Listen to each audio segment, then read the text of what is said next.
Hello बच्चों, आज मैं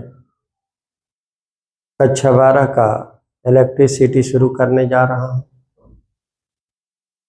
जिसमें पहला अध्याय है वैद्युत आवेश तथा वैद्युत क्षेत्र। तो सबसे पहले आपको वैद्युत आवेश जानना पड़ेगा,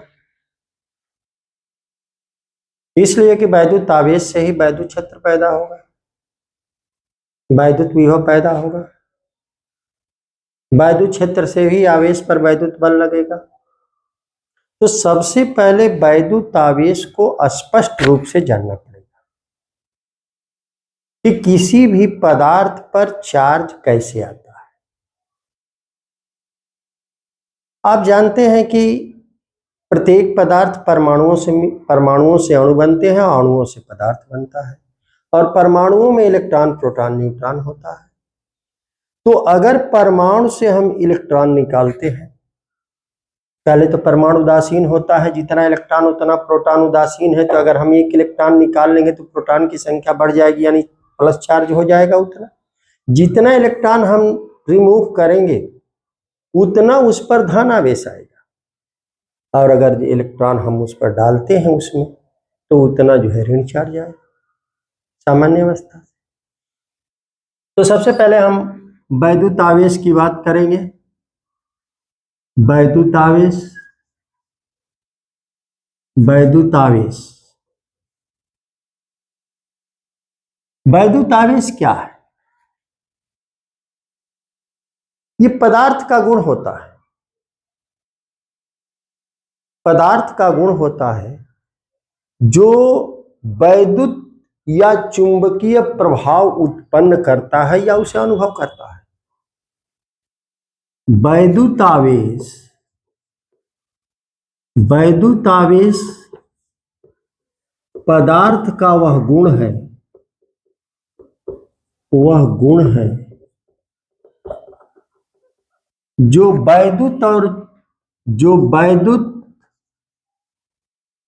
तथा चुंबकीय प्रभाव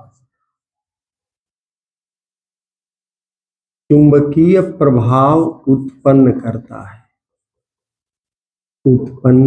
है, या उसका अनुभव करता है, उसका अनुभव करता है।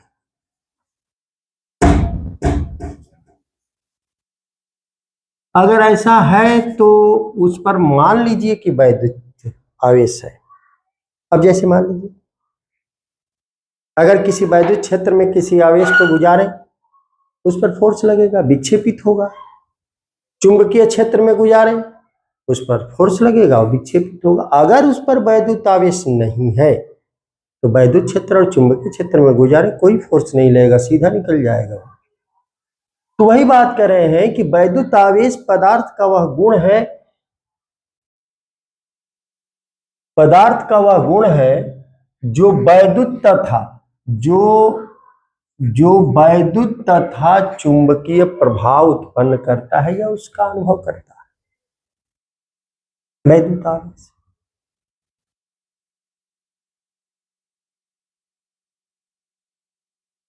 इसे हम Q से लिखते हैं, इसे Q से लिखते हैं।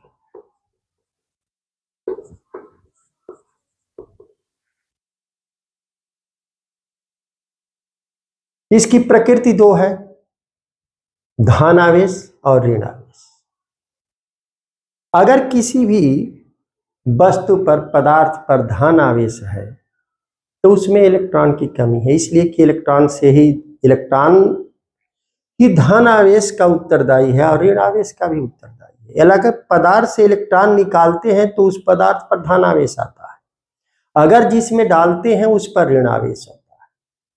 इलेक्ट्रॉन को हम मूल आवेश कहते हैं, इसलिए कि वो इकाई आवेश है। अब उससे कम आवेश, जिसका मान 1.6 × 10⁻⁻19 कूलम होता है, अब इससे कम आवेश तो किसी पर हो नहीं सकता है क्वांटिटी में। तो अगर किसी पर कितना धन आवेश या कितना ऋण आवेश है ये जानने के लिए अगर n इलेक्ट्रॉन का ट्रांसफर हुआ है, स्मॉल n इलेक्ट्रॉन का, तो उस वस्तु पर आवेश जो है अगर निकाले हैं तो प्लस और उसमें डाले हैं तो ऋण आवेश, तो Q बराबर किसी वस्तु पर आवेश या किसी पदार्थ पर आवेश Q बराबर प्लस माइनस NE। Q बराबर plus minus N number of electron है, ये एक पूर्ण संख्या होगा, जीरो ने को छोड़कर 1 2 3। अब जितना आप संख्या में इलेक्ट्रॉन निकालेंगे उतना धन चार्ज उस पर आएगा, और अगर डालते हैं तो ऋण चार्ज आता है। जहां n बराबर 1 2 3 डैश डैश, अब भिन्नात्मक नहीं हो सकता। किसी भी पदार्थ में वस्तु से हम आधा इलेक्ट्रॉन तो निकाल नहीं सकते हैं, 1.5 इलेक्ट्रॉन नहीं निकाल सकते हैं, 2.5 इलेक्ट्रॉन नहीं निकाल सकते हैं। तो इन 2 4 6 10 पूर्ण संख्या में निकाल सकते हैं या पूर्ण संख्या में डाल सकते हैं। तो Q बराबर प्लस माइनस N। अब प्लस आवेश इस बात का सबूत है कि उसमें इलेक्ट्रॉन की कमी है, और माइनस आवेश इस बात का सबूत है कि उसमें इलेक्ट्रॉनों का सामान्य अवस्था से इलेक्ट्रॉनों की अधिकता है। प्लस आवेश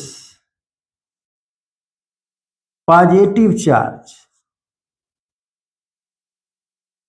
प्लस आवेश उसमें इलेक्ट्रॉन की कमी को बताता है, इलेक्ट्रॉन की कमी को बताता है, कि कमी को बताता है कि इलेक्ट्रॉन उसमें कम है, बताता है कि इलेक्ट्रॉन कम है सामान्य अवस्था से। माइनस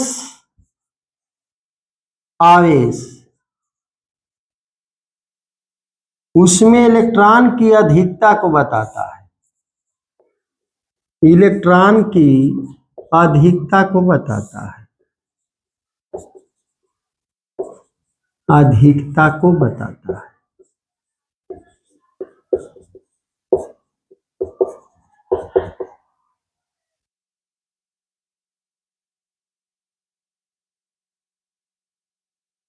अब जैसे एग्जाम्पल के तौर पे, अब एग्जाम्पल के तौर पर अगर आप देखें तो मान लीजिए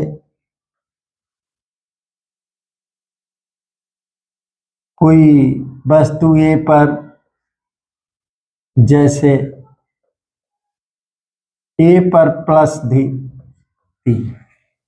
तो इस पर कितना आवेश है, कितने इलेक्ट्रॉन इसमें से निकाले गए हैं? 3। और एक इलेक्ट्रॉन का जो क्वांटिटी होता है 1.6 गुणे 10⁻⁻⁹ कूलम होता है।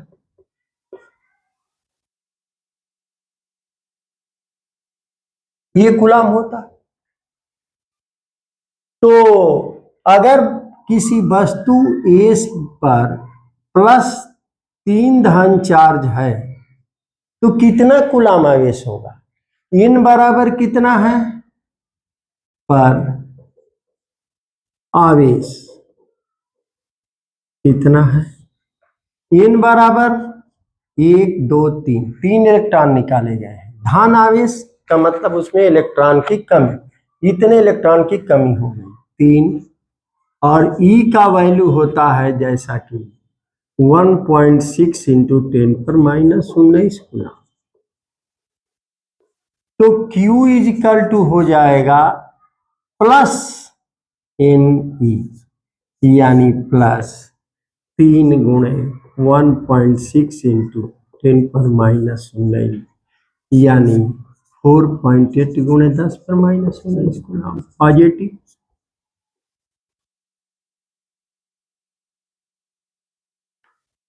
अगर मान लीजिए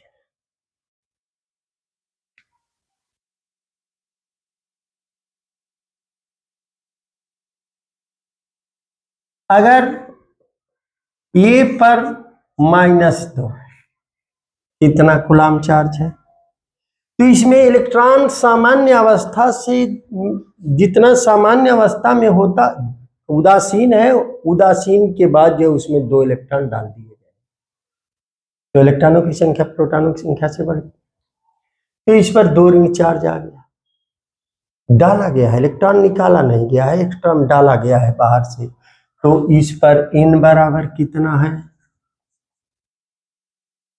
2, आई का वैल्यू है 1.6 इंटू 10⁻⁻19 कूलम। तो Q बराबर अब निगेटिव चार्ज हो जाएगा, n इजकल टू 2 है, n इजकल टू 2, 2 गुणे -1.6 इंटू 10⁻⁻19 कूलम,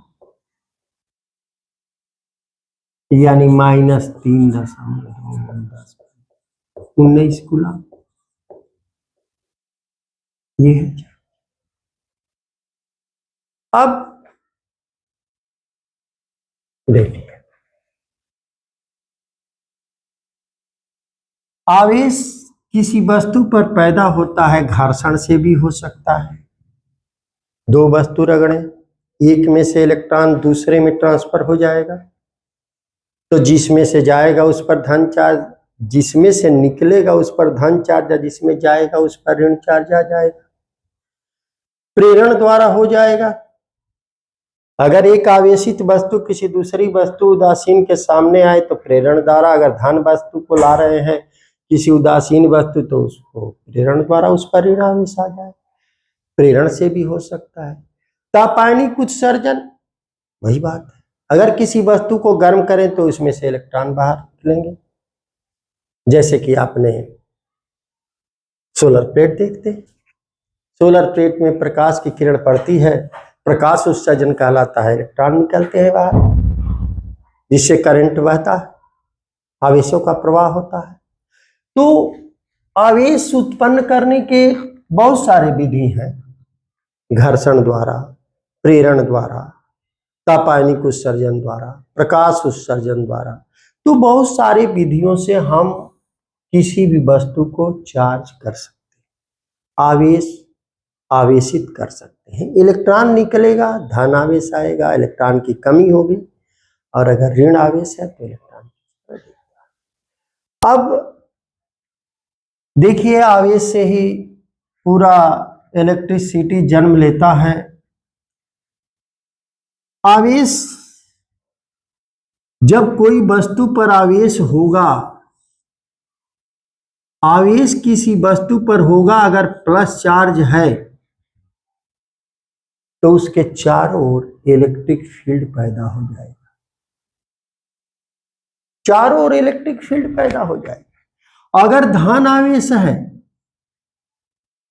तो ये इलेक्ट्रिक फील्ड पैदा होगा बाहर की ओर। अब इसका प्रभाव दूरी के साथ तो कम होता ही जाएगा, जैसे कोई दीपक जला करके रख लिए हो तो दूरी के साथ उसका प्रकाश तो घटता ही जाएगा, यानी धन आवेश है तो बाहर की तरफ एक इलेक्ट्रिक फील्ड पैदा हो जाएगा। अगर ऋण आवेश है वस्तु तो इसके तरफ इलेक्ट्रिक फील्ड हो जाएगा। कहां से आ रहा है तो ये बिल्कुल अनंत से आता हुआ, ये अनंत से, और ये कहां जा रहा है अनंत की ओर, अनंत तक। ये धन आवेश और ऋण आवेश की प्रकृति है, इलेक्ट्रिक फील्ड चारों ओर पैदा कर।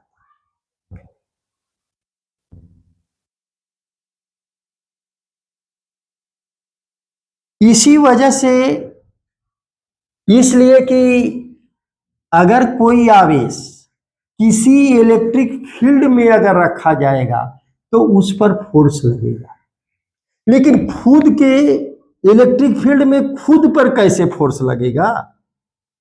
अगर किसी चार्ज पर फोर्स अगर लगता है इलेक्ट्रोस्टैटिक फोर्स, तो एक चार्ज की वजह से खुद के इलेक्ट्रिक फील्ड पर खुद का फोर्स नहीं, दूसरा जब दो चार्ज रखा जाएगा तो एक के इलेक्ट्रिक फील्ड, अगर इसके इलेक्ट्रिक फील्ड में ये पड़ा है तो इसके द्वारा इस पर फोर्स लगेगा, और इसके इलेक्ट्रिक फील्ड में अगर ये पड़ा है तो इसके द्वारा इस पर फोर्स लगेगा।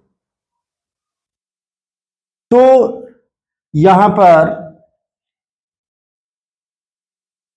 हम एक क्वेश्चन दे रहे हैं, वो जरा क्वेश्चन पहले चार्ज पर, तो हम एक और चीज चार्ज के लिए बता रहे हैं कि अगर समान आकार के गोले हैं, नोट में लिख दीजिए,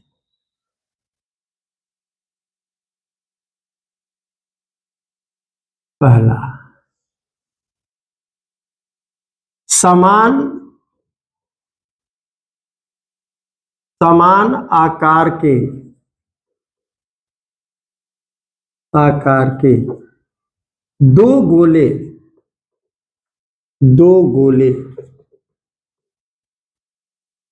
जिन पर आवेश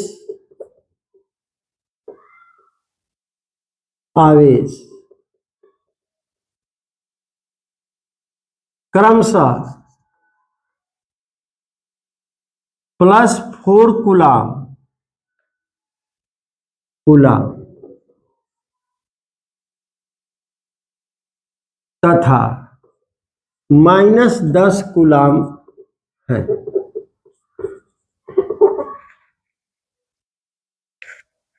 या हम ये मान लेते हैं +Q1, और ये मान लीजिए आप समान आकार के दो गोले जिन पर आवेश क्रमशः +Q1 और +Q2 कूलाम है, दोनों को स्पर्श कराकर फिर हटा दिया जाता है, तो प्रत्येक पर आवेश क्या होगा? दोनों को स्पर्श कराकर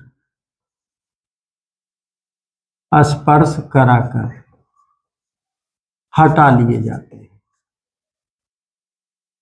तब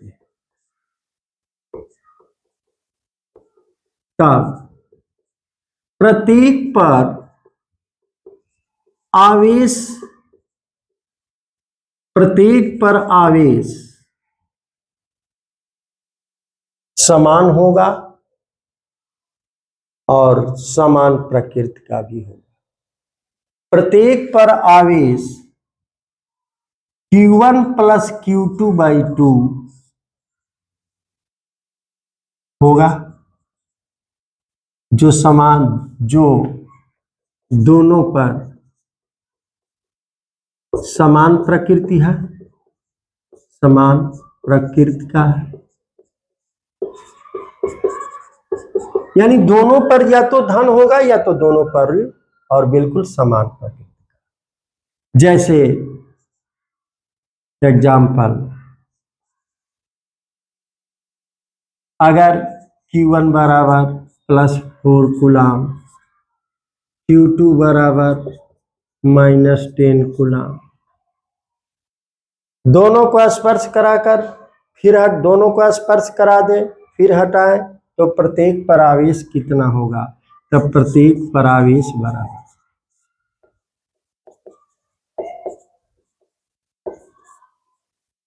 Q1 + Q2/2,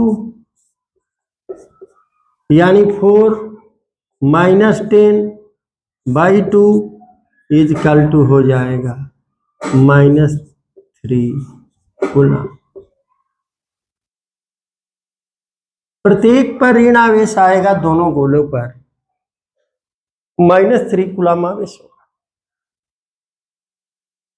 लेकिन अगर समान आकार के दो गोले नहीं होंगे तो प्रत्येक पर समान आवेश नहीं हो सकता। समान आकार के होने की वजह से दोनों की धारिता समान है, इसलिए क्वेश्चन में अगर समान आकार दिया है तभी दोनों को स्पर्श कराने से प्रत्येक पर आवेश समान आएगा। इसलिए कि समान आकार के अगर गोले हैं तो उनकी धारिता भी समान है। तो यहां से आवेश पर क्वेश्चन है।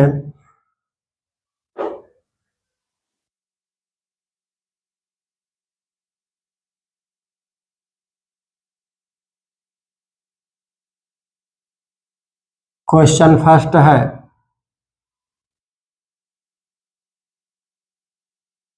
एक वस्तु पर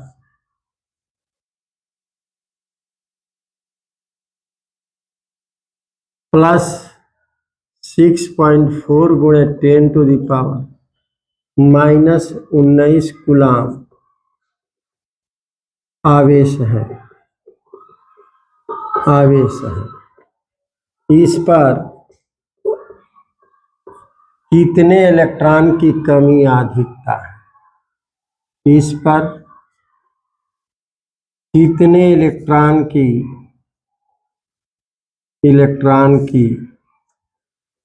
कमी या अधिकता है?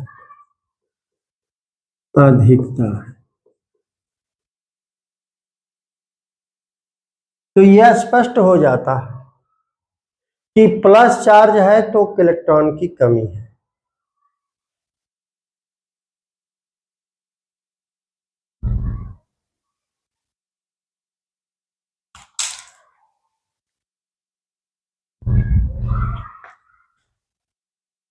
धन आवेश प्लस ये साबित करता है कि इलेक्ट्रॉन की कमी है।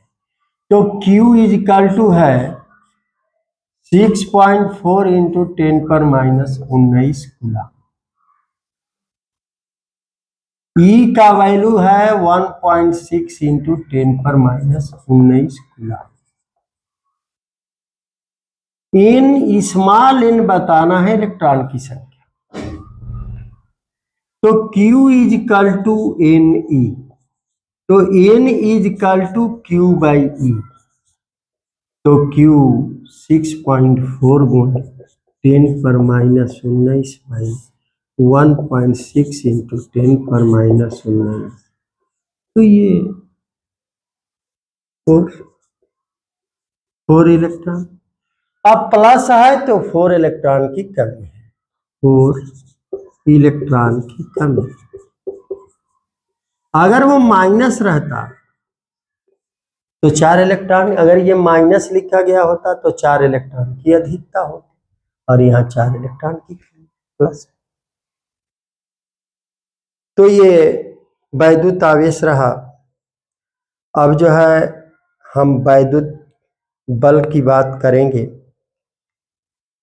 वैद्युत बल की बात,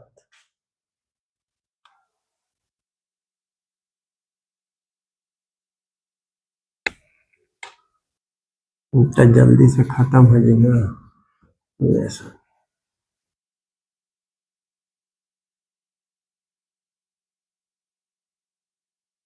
वैद्युत बल